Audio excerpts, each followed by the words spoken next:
Fossils, that's the book we are going to be reading, to answer questions about fossilization. You might hear a new word in that target, and that word is fossilization. What part of that word do you know? There's a part of that word that we've talked about a lot. Jordan, thank you for raising your hand. Jordan, what part of that word do you know? Fossil. Fossil. What is a fossil, Jordan? What have we learned about fossils? They can be bones, they can be footprints, they can be plants, they can be buds.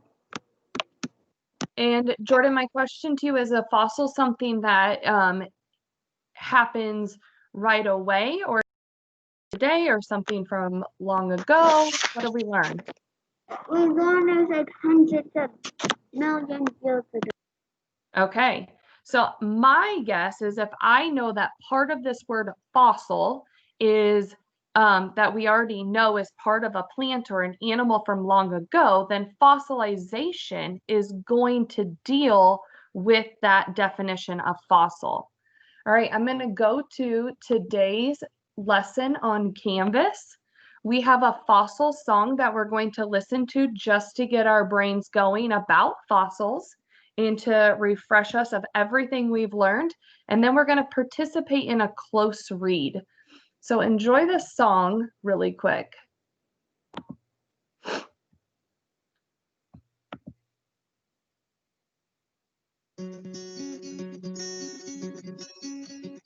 When life leaves us, when they die, our souls may form in beside us in how they live. Oh, some easy identifies like our plants, animals, that's why us tell life is evidence is in what so deep from life. Dig them out, dig them out. Our soul rests, we study kinds of things that make us life. We can work out how we learn about all life ain't change. And now the fossil and Oh, I'm bummed. I'm sorry, friends. I thought for sure that maybe this wouldn't skip since I have that internet connection back up and going, but it is really lagging. Is it lagging on your end? Can you nod your head? Yeah. Okay. So here's what I'm going to say. This is actually a really fun song, and it introduces that fossilization process. Later after our lesson, when we have our break time, I would suggest that you go in and listen to it so that you can hear it. But we'll go ahead and we'll move on to our close read.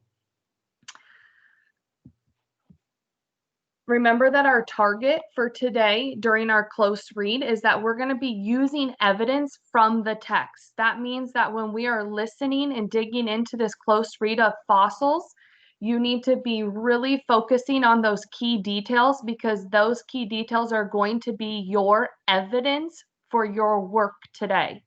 While you are reading today or listening to that close read, you're focusing on the word fossilization. It will introduce that word to us. We will use context clues to define that word. And we're also looking for the steps of fossilization. So listen and follow along with the close read. Welcome back, readers, to session 3 of our close read. How does fossilization begin? Yesterday you read to answer the focus question, what can we learn by studying a fossil? The second focus question that we will be working on today is how are fossils formed? This question is asking you to think about the process that creates fossils. Today the text will provide evidence to help you answer this question. Looking at page 17, what do you notice about the print on this page? What text features have we covered so far that are on this page? Who can tell me? Remember, we were working on text features, and some of those text features are the title, the captions, the bold words. What text features, remember that you're muted, what text features do you notice on this page so far? If I'm looking at this page, I see some different text features. What do you notice? Gideon, do you see any text features?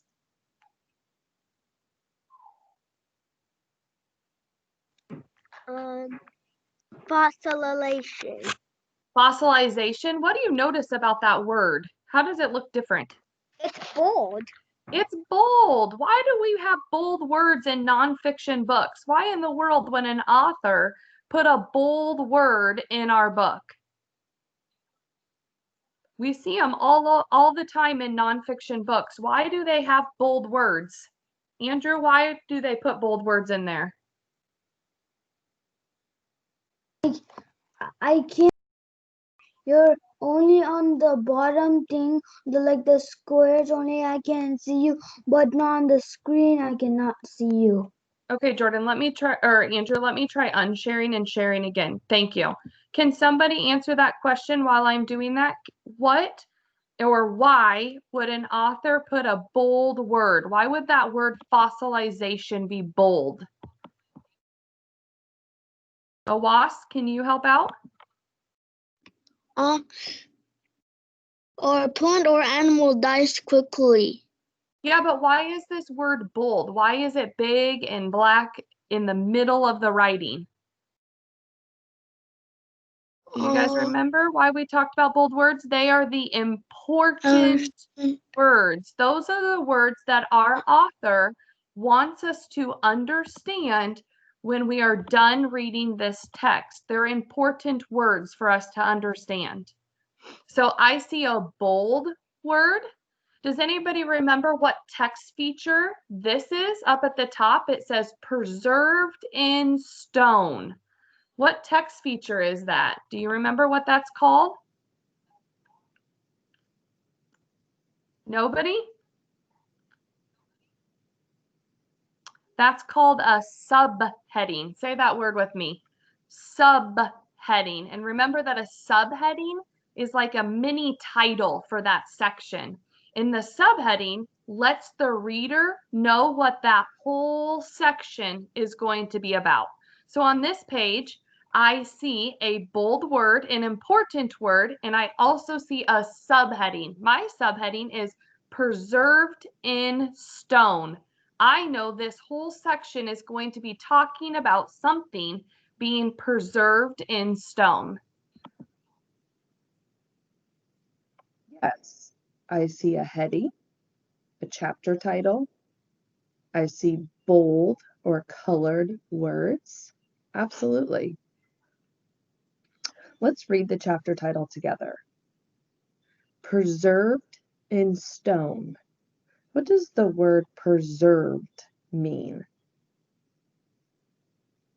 Yes, if something's preserved, it's to keep it safe from loss or harm or protect it. What do you predict this chapter is going to be about? Follow along while I start our close read. We know that fossils are usually excavated from layers of rock. Yesterday we talked. I'm going to pause for a second because I'm just making an observation on my screen. And I have eyes from Gideon on the text. I have eyes on the text. I'm looking to see that everybody is following along on this text on the screen. How would Mrs. Hall know that you're following along? Gideon, how would I know? Your camera's on and you're looking at the screen. Your camera's on and you're looking on the screen, and I can tell that you are not distracted. Absolutely. All right, let's continue. Talked about that word excavated. Everybody do it with me. Yeah, its fossils are dug up or excavated from the rock. But how did they get there? The material surrounding the fossil didn't start out as rock. In fact, most fossils were formed underwater or in places where the ground was wet and soft. What was the material surrounding the fossil like at the beginning of the process? Yes, it was wet and it was soft. Surrounding. Yesterday we dug in deeper to a sentence to find out the meaning of surrounding. Yeah, it's forming a circle around something. Excuse me, Miss Hall? Form a hard fossil with a fist. Close your fist. Make the surrounding of the soft dirt with your other hand. Remember yesterday we talked about the word surrounding, and the surrounding is around the fossil. So we're going to practice that. Make your hand into a fist. Everybody make your hand into your fist. This is your fossil, okay? Your other hand is going around your hand. That is the surrounding rock. It's the rock or the ground around the fossil. The fossil is surrounded by the soft dirt. Let's continue reading. The process of fossilization begins when a plant or animal dies and is quickly covered up by layers of mud or sand. Let's take a look at an example of how this happens. Look at that word fossilization in the darker bold print. That tells us that this is the most or one of the most important words to understand. What familiar word do you see in fossilization? Yes, the word fossil. When a plant or an animal's body becomes a fossil, it fossilizes. What might fossilization mean? Well, there's a tool in this book that can help us see if our definition of fossilization is correct. If we want to understand more about what this bold word means, there's another place we can look. It's the glossary. The glossary is found at the back of the book. Let's go find the word fossilization. We're now at the back of the book, at the glossary. Looking at the word fossilization, let's read the definition. So remember we said another text feature is the glossary, and the glossary is found at the back of the book. Mrs. Hall, if you can see me little on the screen, I have the fossils book at home. And if I go clear to the back of my fossils book, there's that glossary. Remember that we're a WAS using this close read because we can see the glossary close up on the screen. Let's look at that word fossilization. Everybody find that word on the screen. Let's read the definition together. Fossilization, the process of turning into a fossil. I'm going to read it one more time. Fossilization, the process of turning into a fossil. Of this word. The process of turning into a fossil. What does the word process mean? A process is the changes that happen one after another. Sometimes when you see shun at the end of a word, it means that a verb has been turned into a noun. Fossilization is a noun that describes the action of becoming a fossil. Can you think of other words that end in shun? Yeah, like vacation or action. Let's go back to our reading to page 17. Let's reread that sentence with fossilization. Read The process of fossilization begins when a plant or animal dies and is quickly covered up by layers of mud or sand. Let's break it down to the steps. It is the process or the changes that happen when something becomes a fossil. It begins when a plant or animal dies. That's where it starts. And then it's covered up by layers of mud or sand. It's getting buried. How does the process of fossilization begin? Yeah, it begins as a plant or an animal dies. What do you think the next page will be about? About an example of how something turns into a fossil? This process is very important for us to understand. So you can collect and take notes about each step. In your notebook, I want you to open up to a blank page. Good readers gather evidence from text. On this blank page, you're going to write down step 1, leave some space, step 2, leave some space, all the way down to step 5. Go ahead and take a minute to do that. I'm going to pause it for a second. I had you guys get your EL workbooks out. And in the very back, you have a space for notes. Can you turn to the very back of your EL notebook? This is where we've been putting all of our important words. But you should still have a blank page that says notes. So go to the very back. Yep, I see a was is there to the very back. And you're going to write step 1. If you want to just put an S for the word step, you can. Nope, Allison, we're going to the very back of our workbook.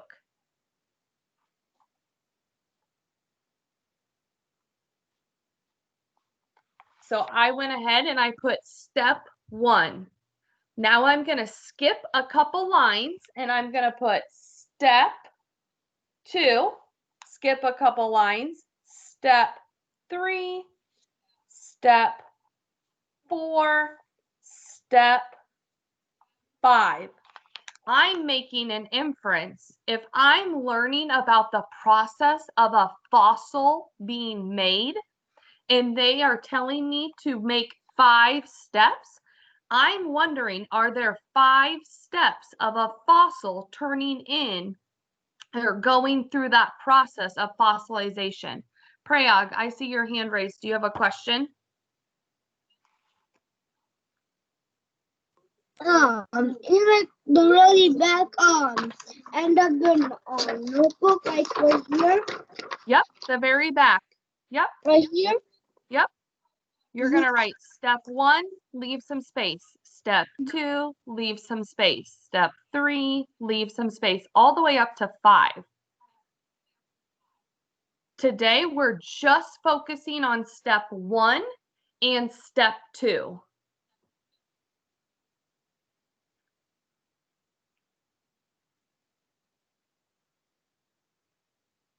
Now, when we listen to the rest of this close read, it's going to walk you through those steps. You, as a good reader, are going to take notes. If you hear step 1 and how that fossil is being made, you can write it down in your note taking. Okay, so listen, this is your text evidence. So you want to be listening and writing down your text evidence so that you can answer those questions at the end. Miss I'm Hall. done writing those. Step 1. Miss Hall. I got step 1, step 2, step 3, step 4, step Now that you've broken up your... Who's Miss saying Hall? Miss Hall? Remember, Andrew, we're not unmuting. Yes. How much do we write? Do we have to write 5 times step? Yep. Step 1, step 2. If you just want to write step and then 1, 2, 3, 4, 5, it's just so that you understand that you're writing all the steps of the fossilization process.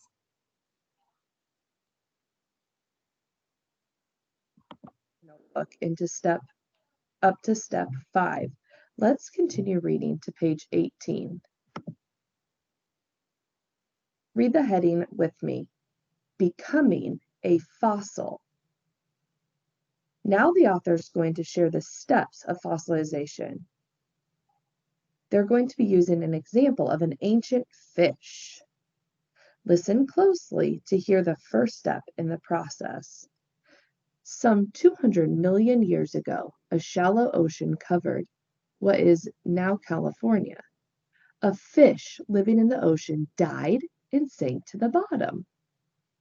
Before another animal had a chance to eat it, the fish was covered by a thin layer of sand.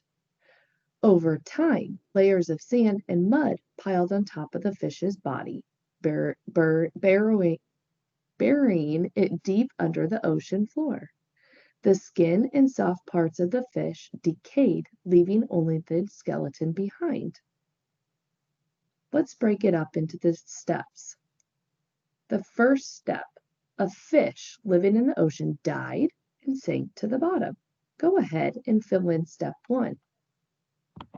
So I'm going to pause it. Step 1, a fish died and sank to the bottom of the ocean.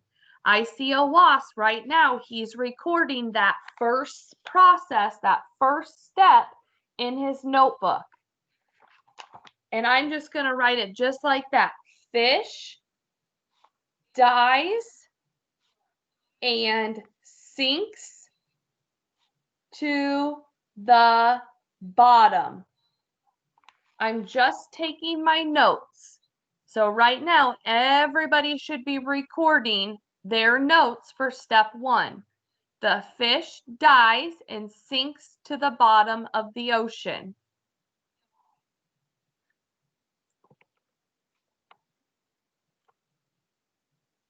So the process of fossilization is the steps of a fossil becoming a fossil. Before a fossil can actually be a fossil, something has to die. And in this case, the fish is dying and it sinks to the bottom of the ocean.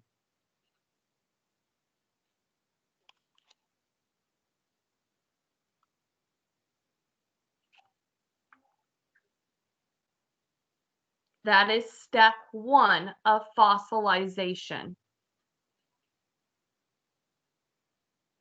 Give me a thumbs up when you have that so I know that we can go to step 2.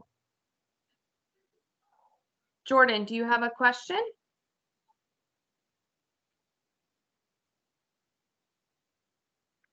Jordan, buddy, I see you're unmuted, but I can't hear you. Can you hear me? Now, can you hear me? What'd you say? Can you hear me now? Yes. What is the sentence again? This is step 1.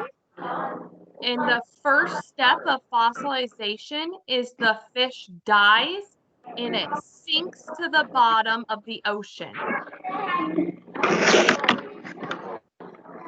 I have a question though, because are all fossils fish? Gideon, are all fossils fish? No, I see a no. No, they're not all fish. So is step 1 always going to be that something sinks to the bottom of an ocean? It's always going to be that something dies. So before it can become a fossil, it has to die. So that's always step 1. We're just doing an example of a fish. All right, let's continue so we can hear step 2.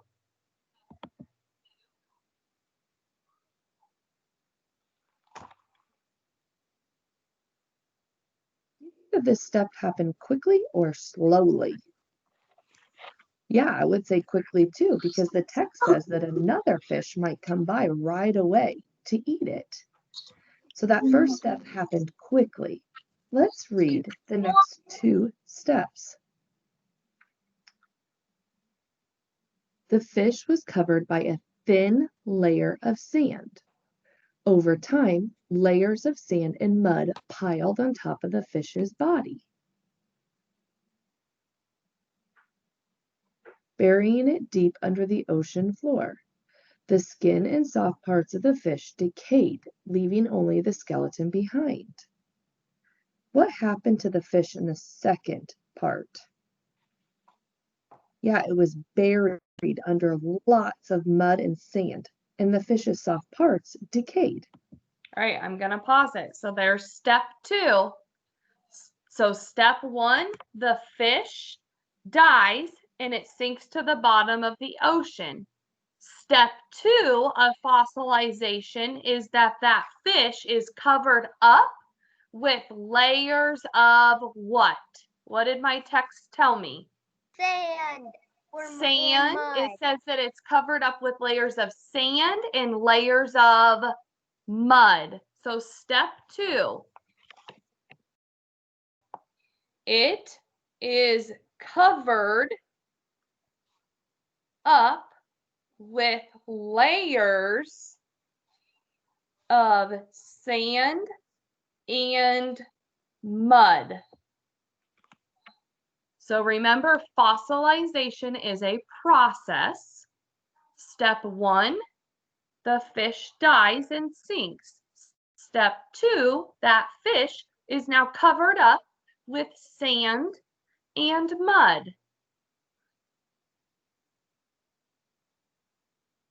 I'm wondering if that happens fast or that happens slowly.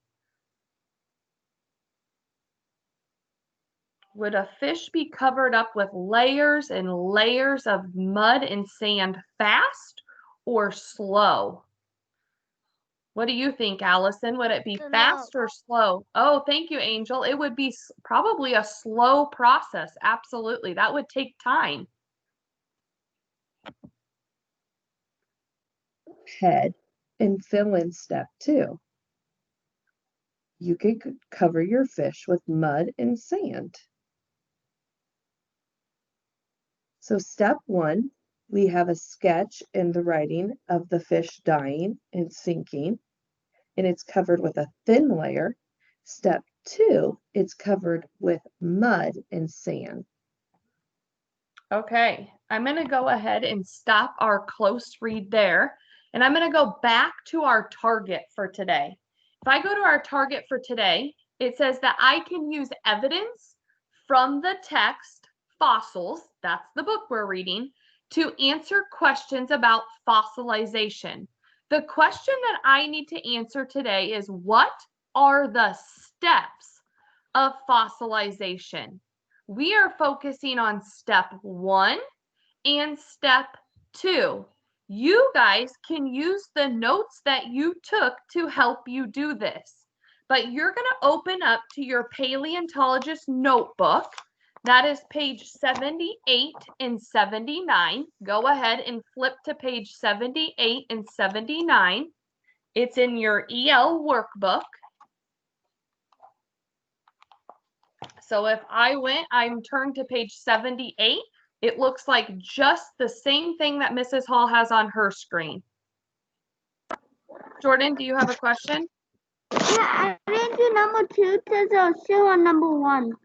Okay, Jordan, in a second, we're going to go to a breakout room. So if you didn't get that written down, I'm sure somebody in your group will support you. Okay, your task. Do we have to go on 78 or 79? We're going to start on 78 because that is step 1. And step 1 has to happen before step 2 can happen. All right, thanks for that thumbs up. All right, so in a second, I'm going to put you guys into breakout rooms with your group or your room of classmates. You are going to complete 78 and 79. You are going to draw a sketch of step 1. You're going to write what is the first step in fossilization, and your picture should match it. Can I use the notes that I already wrote down to help me? Yes, please use them. That's your evidence. Then you're going to turn the page and you're going to do step 2 of fossilization. You're going to do a sketch and you're going to write text to go with it. So today, your question you are answering is, what are the steps of fossilization? Can you help each other out in this breakout room? Yes. So if somebody didn't get notes for step 2, then maybe you can help them out. All right, remember when you get in your group, you want to decide who is your discussion starter. You want to decide who's going to be your person who's going to share out. You want to decide who's going to make sure that you target today. Did you answer the questions about fossilization? Does anybody have any questions on your task? Awas. Miss, you said you're gonna teach us how to go to the breakout room? Nope, I'm going to send you to that breakout room. Well, did that mean you have to leave the meeting? No, I don't think so. There's a new feature that we're going to test out. I believe I can just set it up and it will put you in those rooms automatically. It's in the Teams? Yep. You don't have to leave this meeting. I think I can just push a button and it's going to send you to a room with certain people. Okay. And then you and your group are going to work on filling out step 1 and step 2. Okay. All right, let's see how this goes. This is the first time I've used. Does anybody have an option of not doing their work? Or is everybody in charge of recording? Everybody's writing down. Thank you.